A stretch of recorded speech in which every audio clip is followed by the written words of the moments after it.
ஒவ்வொரு தொகுதிக்கும் தனியா அறிவிப்பாங்களா இல்ல ஒட்டுமொத்தமாக அறிவிச்சிருவாங்களா? ஒரு வேலை அந்த சின்னம் முடக்கப்படுவது தொடர்பான அறிவிப்பு இல்ல சின்னம் இல்ல சீஃப் எலெக்ஷன் கமிஷனருக்கு அவங்க ஆர்டர் போட்டுருவாங்க. அதை அவர் என்ன பண்ணுவாரு, எல்லா எலெக்ஷன் ஆர்வம் எங்கெங்க 39 தொகுதினா 39 நாடாளுமன்ற தொகுதிக்கும் ஆர்ஓவுக்கு அந்த காப்பி அனுப்பிச்சிருவாங்க. Okay sir. இன்னொரு பெட்டிஷன் நம்ம ஓபிஎஸ் ஒரு பெட்டிஷன் போட்டிருக்காருல, இது ஏபி படிவத்துல கையெழுத்து போடுவதற்கு அனுமதி கோரி போட்டிருக்காரு. அது என்ன சார்? அது அவருடைய ரைட்ஸ் கோர்றாரு, தப்பு இல்ல. அவருடைய உரிமையை அவர் கோருகிறார். பழனிசாமி கோர்றாருன்னா அது அவர் விருப்பம், அவர் கோருகிறார். ஆனா எல்லாமே புகழேந்தி மாத்திரம் டைரக்ஷன் வாங்கியிருக்கேன். இந்த மூணுவையும் பரிசீலிக்க வேண்டிய இடத்தில் தான் இப்பொழுது தேர்தல் ஆணையம் இருக்கிறது. மற்றவர்களை விட இந்த கோர்ட் ஹைகோர்ட் சொல்லியிருக்கு, டெல்லி ஹைகோர்ட்னு சொல்லி அதை பரிசீலனை செய்தே ஆக வேண்டும். அதை இக்னோர் பண்ண முடியாதுங்கிறது என்னுடைய கருத்து. சரி சொல்லுங்க சார், கடைசியா ஒரே ஒரு கேள்வி. இப்போ நீங்க எந்த அணியில இருக்கிறீங்க? பிஜேபி கூட்டணியில இருக்கிறீங்களா? கண்ணனோட நான் பேசிட்டு இருக்கேன், சத்தியம் டிவி அணியில இருக்கேன். இப்போ ஒரு நிமிஷமா ஒரு 4 நிமிஷமா சத்தியம் டிவி அணியில பேசிட்டு இருக்கேன், கண்ணனோட இருக்கேன். ஏன் உங்களுக்கு ஒரு சந்தேகம் வருது?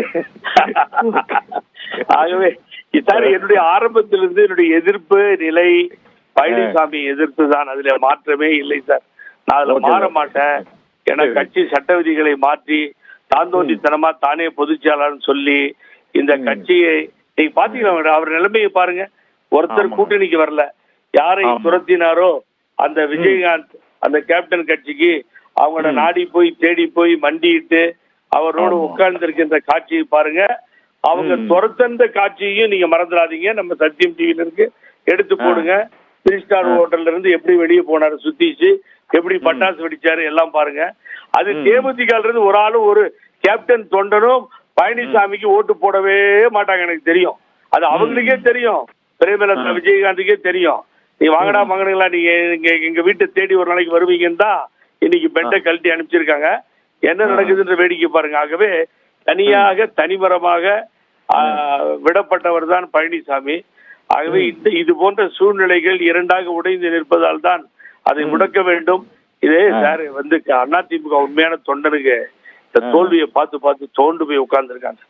ரொம்ப கஷ்டமா இருக்கு மனசுக்கு. ஆகவே ஒரு நிலைப்பாட்டை எட்டும் வரை இது நீடிக்கட்டும் என்பதுதான் எனது ஆசை சார், வேற ஒண்ணும் இல்லை. ஓகே சார், நன்றி சார். பல்வேறு கருத்துக்களை பகிர்ந்து கொண்டு மிக்க நன்றி சார். தேங்க்யூ.